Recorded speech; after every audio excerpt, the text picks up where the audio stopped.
Okay. Bismillahirrahmanirrahim. Let's start our session. आज हमारा topic है। आज हम करेंगे फिजिक्स का।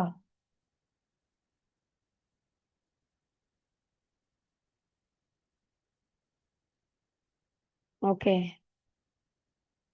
काफी स्टूडेंट आ गए हैं, स्टार्ट कर लेते हैं। चलें। बिस्मिल्लाहिर्रहमानिर्रहीम। पहला जो हमारा कंटेंट है, करंट इलेक्ट्रिसिटी वाला हम पढ़ेंगे, इलेक्ट्रोमैग्नेटिज्म वाला पढ़ेंगे, इलेक्ट्रोमैग्नेटिक इंडक्शन वाला पढ़ेंगे। और ये वाला आज इंक्लूड, ये तो कल वाला। और नेक्स्ट वर्बल नॉन वर्बल का हम करेंगे। सबसे पहले करंट इलेक्ट्रिसिटी वाला चैप्टर हम करते हैं। Current electricity, the study of charges in motion is called current electricity. Charges की जो मोशन होती है उनको कहते हैं इलेक्ट्रिसिटी। करंट इलेक्ट्रिसिटी से कहते हैं। करंट का फार्मूला क्या होता है? करंट की डेफिनेशन, एनीवन कोई डेफिनेशन सुनाए करंट की डेफिनेशन। एनीवन स्टूडेंट, करंट की डेफिनेशन सुनाए। Charge rate per unit. Rate of change of charge. Rate of change of charge. Okay. Rate of change of charge, good. ये definition हो सकती है। ये भी है और काफी सारी।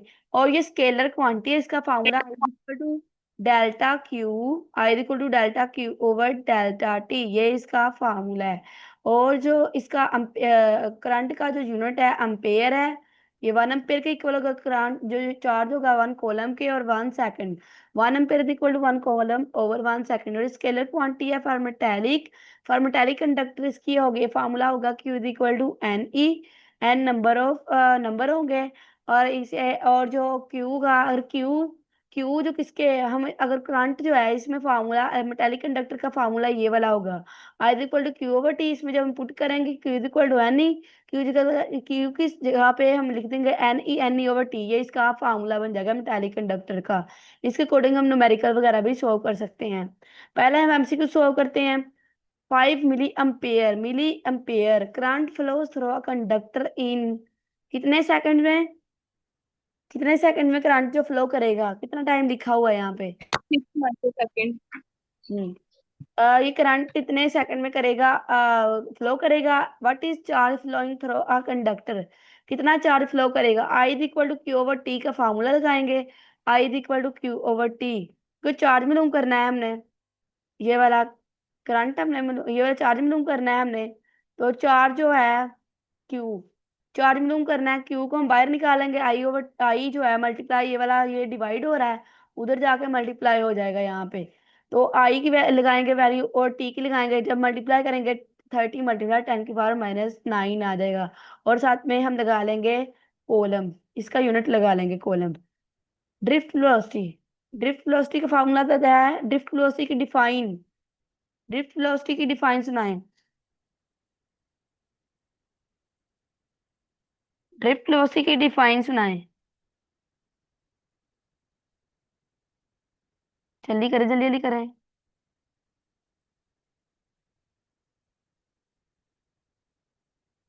नहीं आती?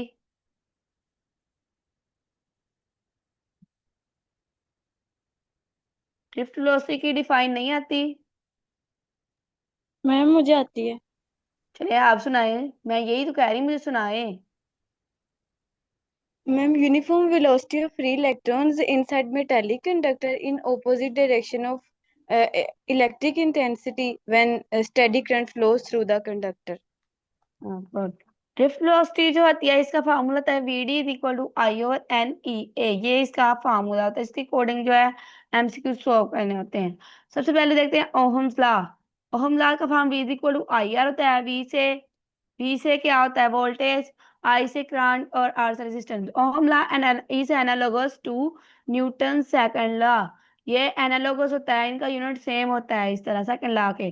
1 ohm is equal to 1 volt over 1 ampere. और आर डिपेंड करता है टेम्परेचर पे, नेचर पे, डायमेंशन ऑफ कंडक्टर पे। ये इंपॉर्टेंट है, आप लोगों ने ये नोट डाउन कर लें। ये डिपेंड किन किन पे करता है? इनके फैक्टर टेम्परेचर पे ये डिपेंड करता है, नेचर पे डिपेंड करता है, और साथ में डायमेंशन पे ये डिपेंड करता है। Ohm's law. अच्छा, ओहमिक ओहमिक डिवाइसेस कौन सी होती हैं? Ohmic devices. मैम जो ओहम्स लॉ को obey करती हैं, ओके। और जो इनकी ओहम्स लॉ को obey एग्जांपल, करती हैं। Any example, any example? Ma'am वो डायोड्स, डायोड्स।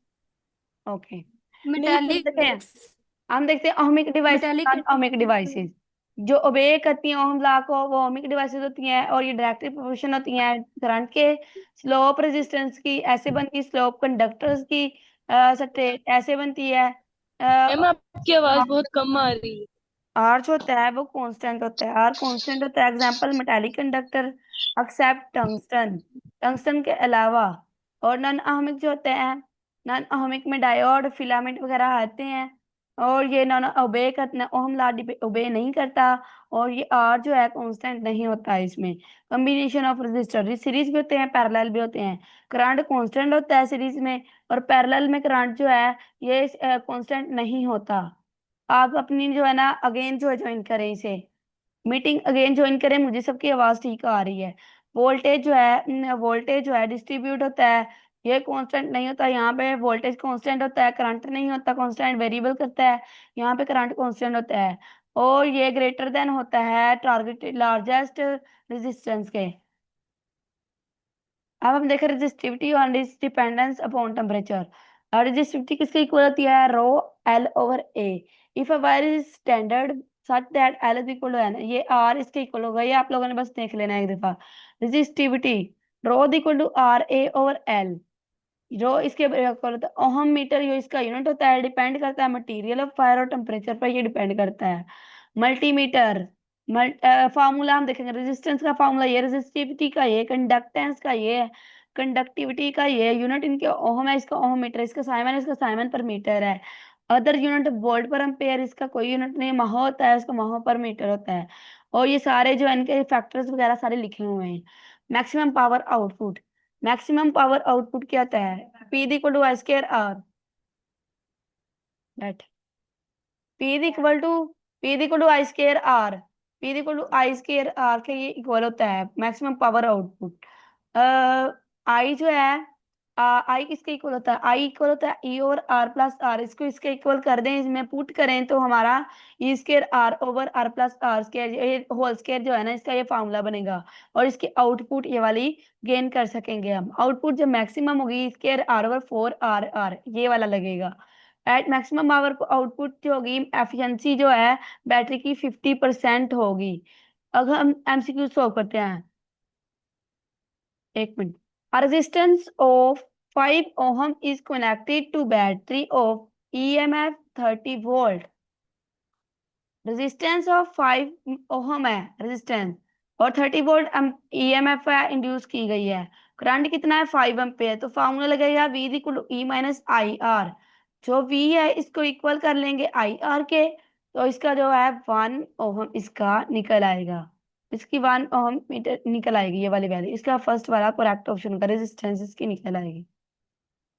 पोटेंशियोमीटर, इस किसने न्यूमेरिकल किए हैं? न्यूमेरिकल किस किसने किए हैं? हैंड रेस करें किस किसने एमसीक्यू न्यूमेरिकल किए हुए हैं?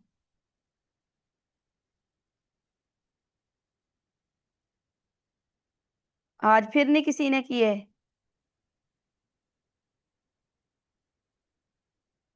मैंने आप लोगों को टाइम क्यों दिया था? मैंने, मुझे लगता है मुझे आप लोगों को टाइम देना ही नहीं चाहिए।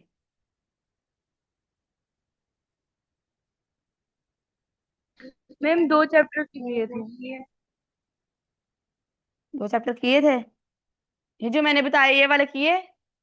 ओके। पोटेंशियोमीटर, पोटेंशियोमीटर क्या होता है? वोल्टेज मरीज इंस्ट्रूमेंट होता है ये पोटेंशियोमीटर। इसमें voltmeter, digital voltmeter, C R O potentiometer, ये सारे जो है ना इनके एक्सपीरियंस वगैरह और एक्यूरेट देते हैं कि नहीं, ये इनएक्सपेंसिव कितना सारा कुछ लिखा हुआ है इनका। वोल्टेज मरीज जो डिवाइस होती है वो पोटेंशियोमीटर होती है। और ये मेजर किया जाता है पोटेंशियल डिफरेंस, पोटेंशियल डिवाइडर के तौर पे यूज की जाती है। और इसका फार्मूला लिखा हुआ है, find EMF of cell. EMF cell की डिफाइन फाइंड करने के लिए एल ओवर एल ई लगाते हैं। Compare EMF of two cell, जब 2 सेल की एमएफ कंपेयर करते हैं तो ये लगाते हैं। जब L1 is equal to L2 होता है, E1 जो है ना, ये दोनों इक्वल होते हैं। जैसे L की वैल्यू की वैसे E की वैल्यू की भी होगी। Find internal resistance of cell. Internal resistance of cell मालूम करने के लिए ये की जाती है। इलेक्ट्रिकल पावर्स फार्मूला क्या होता है? पावर, ये P इक्वल W/T होगा तो जूल पर सेकंड इसका यूनिट होगा।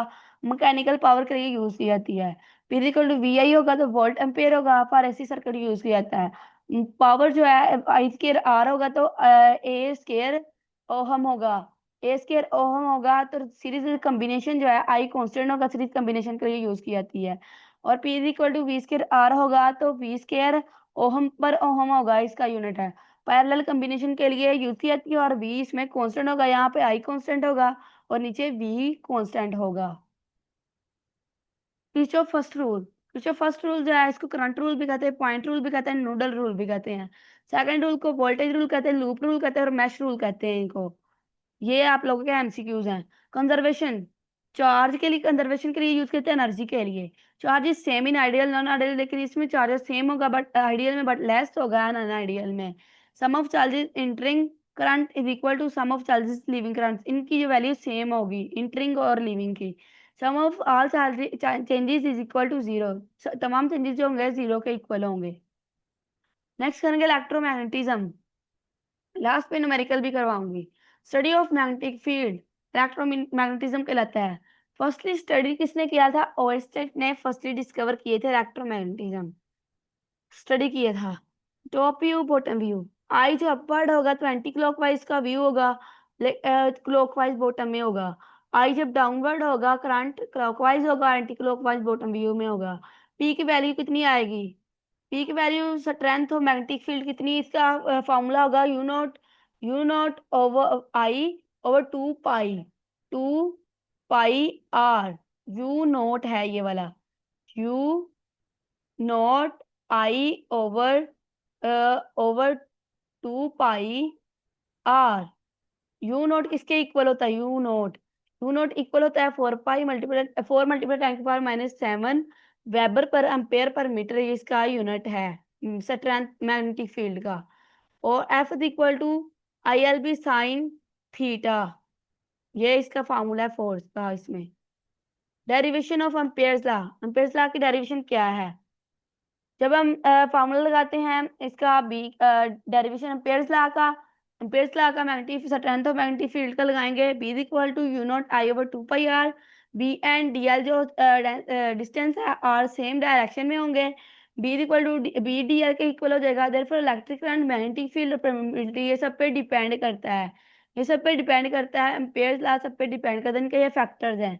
और इनका फार्मूला, इनकी लास्ट पे वैल्यू क्या बनेगी? फाइव ये समीशन इसको यूज करें, summation B.dl equal to U0I। Magnetic flux, magnetic flux and flux density. Magnetic flux is the number of magnetic field lines passing through a certain area. ये number of magnetic field lines होते हैं जो pass से करते हैं certain area से। Magnetic field है और ये एरिया से जब ये पास करेंगे इनको कहेंगे मैग्नेटिक फ्लक्स। इसका एंगल जो है बिटवीन होगा वेक्टर B एंड A के। ये देखें यहाँ से मैग्नेटिक फील्ड जो है ये पास करिए एक एरिया से, ये अपवर्ड इसका बनेगा 90 का एंगल बनेगा इसमें, और इसमें 180 का एंगल बनेगा, और इसमें 0 का एंगल बनेगा। इसमें 0 का बनेगा, इसमें 90 का बनेगा। जब कोस 90 होगा तो 0 होगा, जब कोस 0 होगा तो ये 1 हो जाएगा। मैक्सिमम फ्लक्स इसमें बनेगा। क्वांटिटी, क्वांटिटी देखते हैं। इनके कुछ यूनिट्स हैं क्वांटिटीज के। मैग्नेटिक फील्ड का ये वाला आप नहीं देखेंगे CGS में, ये वाला यूनिट है, ये आप लोगों ने पढ़ लेने। CGS में O और E के इक्वल होगा मैग्नेटिक फील्ड, लेकिन ये इक्वल होगा ऐसा यूनिट इसका 1000 पर 4 पाई A पर एम्पेयर पर मीटर। मैग्नेटिक इंडक्शन जो है गॉस के इक्वल होगा, तो ये 1 × 10⁻⁻⁴ टेस्ला होगा। मैग्नेटाइजेशन क्या होगी? 1 अर्थ पर एम्पेयर पर इलेक्ट्रॉन पर सेंटीमीटर क्यूब। तो ये मैग्नेटाइजेशन किसके इक्वल होगा? 1 × 10⁻³ पर एम्पेयर पर मीटर, ये इसके इक्वल होगा। AC जनरेटर नेक्स्ट चैप्टर का ये वाला, ये इसी में मैंने कवर करवा देना है इसी चैप्टर में। इलेक्ट्रोमैग्नेटिक इंडक्शन का ये टॉपिक है, इलेक्ट्रिक जनरेटर, अल्टर जनरेटर ये वाला। AC generator. ये इसकी डायग्राम है। एसी जनरेटर क्या होता है? AC generator, what is AC generator? किसी को पता हो पहले मुझे बताएं, एसी जनरेटर क्या होता है? AC generator. मैम जो मैकेनिकल एनर्जी को इलेक्ट्रिक और दूसरा कौन सा जनरेटर होता है? दो जनरेटर थे ना? कौन कौन से जनरेटर थे हम यूज करते? AC and DC. डीसी। और डीसी में क्या करते हैं? डीसी क्या होता है? डीसी जनरेटर, जो डीसी जनरेटर होता है वो कौन सा होता है? शायद इलेक्ट्रिकल करंट को मैग्नेटिक करंट में चेंज करता है। इलेक्ट्रिकल करंट को? श्योर है ना? इलेक्ट्रिक करंट को करता है? कंफर्म नहीं है। यही करता है, सही बता रही हैं। अच्छा, AC generator dynamo is a device which convert mechanical energy into electrical energy. ये मैकेनिकल एनर्जी को इलेक्ट्रिकल एनर्जी में कन्वर्ट करते हैं। और simplest kinds of AC generator consist of rectangular coil rotating in magnetic field. The magnetic field is usually supplied by permanent magnets. Principle क्या होता है? ये है प्रिंसिपल क्या, एसी जनरेटर जो अल्टरनेट करता है और अल्टर करता है electromagnetic induction S AC DC generator की तरह। और ये डिपेंड करता है in AC voltage generated depend करता है नंबर ऑफ टर्न्स पे, स्ट्रेंथ ऑफ मैग्नेटिक फील्ड पे, और साथ में स्पीड ऑफ विच कॉइल और मैग्नेटिक फील्ड रोटेट। और इसका ये डायग्राम है। ये 7 वेव फॉर्म है ये वाली। और साथ में इसमें सारे बने हुए components of AC generator, field है, आर्मेचर है, प्राइम मूवर है, और नेक्स्ट जो है और भी हैं जो आप लोगों ने पढ़ने हैं। Electromagnetic induction, induced EMF, induced current के दरमियान डिफरेंस देखते हैं। इंड्यूस्ड ईएमएफ प्रोड्यूस होती है due to change of flux. Flux के चेंज की वजह से इंड्यूस्ड ईएमएफ प्रोड्यूस होती है। और ये इंडिपेंडेंट होती है रेजिस्टेंस के, रेजिस्टिविटी के। और ईएमएफ इसमें इंड्यूस नहीं होती। इंड्यूस करंट क्या होता है? Induce current, what is induce current? Change in EMF. Good, change in EMF.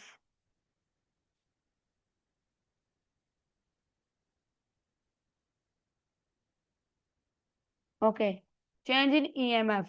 अच्छा, स्पीड ऑफ कंडक्टर जो है ये डायरेक्टली प्रोपोर्शन होता है आई के करंट के। स्ट्रेंथ ऑफ मैग्नेटिक फील्ड ये भी डायरेक्टली प्रोपोर्शन होता है करंट के। और जो number of turns of coil ये भी डायरेक्टली प्रोपोर्शन होते हैं करंट के। मींस के करंट एम्पेयर के, करंट जो है ये डायरेक्टली प्रोपोर्शन होता है आई के, बी के, एन के, ए के, जिसे हम कहते हैं नियाब। नियाब या नीबा, नियाब या नीबा हम इसको लिख सकते हैं। यह करंट इसके डायरेक्टली प्रोपोर्शन होता है। बाद में हम गैल्वानोमीटर को और आगे जाके वो करते होते हैं, नेक्स्ट इक्वेशन इससे बनाते होते हैं। लेंज़ लॉ, फिर अडेस लॉ का जो है formula E is equal to minus N theta over T, ये इसका बनता है। लेंज़ लॉ क्या होता है? लेंज़ लॉ, लेंस लॉ क्या होता है? ऐड करना मैं भूल गई, लेंज़ लॉ के बारे में हमने पढ़ना था। लेंस लॉ, लेंस लॉ क्या होता है?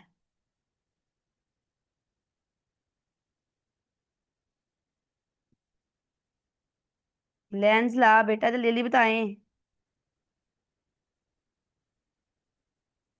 Lens law states that direction of electric current, जो इलेक्ट्रिक करंट की डायरेक्शन होती है in conductor by changing magnetic field. जो मैग्नेटिक फील्ड चेंज की वजह से जो इलेक्ट्रिक करंट की जो डायरेक्शन होती है वो मैग्नेटिक फील्ड क्रिएट करती है बाय इंड्यूस करंट की वजह से, और oppose changes in the magnetic field. इसके वजह से जो चेंजेस होते हैं, चेंजेस अपोज करते हैं ना इनिशियल मैग्नेटिक फील्ड में, उसको कहते हैं लेंस लॉ। और ये किसने करवाया था, कब करवाया था, कौन सा फिजिस्ट था जिसने लेंस लॉ जो है ना स्टडी किया था, किसने फार्मूलेट किया था, कब किया था? मुझे डेट बताएं, कोई डेट बताएं, जल्दी करें, डेट बताएं। 1834 में हेनरिच लेंस ने, लेंस ने फार्मूलेट किया था लेंस लॉ। इंपॉर्टेंट एमसीक्यूज है ये वाला।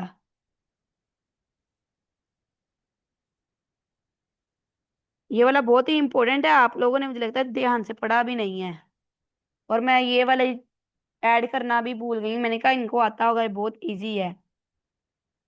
अच्छा, जब bar magnet lines of force के जब इसके करीब रहता है, तो लूप इसमें जब कोई लूप नहीं प्रोड्यूस होती, ये नहीं पूछूंगी।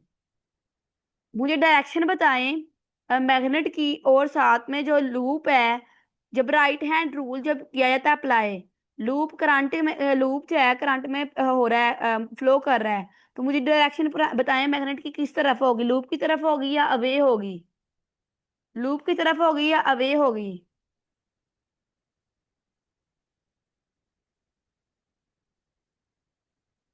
मैग्नेट की और लूप की डायरेक्शन बताएं जब राइट हैंड रूल इस पे अप्लाई किया जाता है, करंट की डायरेक्शन किस तरफ होगी, करंट की डायरेक्शन किस तरफ होगी,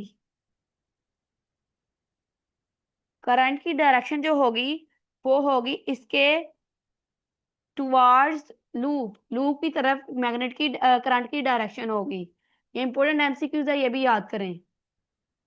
आप लोग को आवाज आ रही है, सुन नहीं रहे, आप लोग बोल ही नहीं रहे।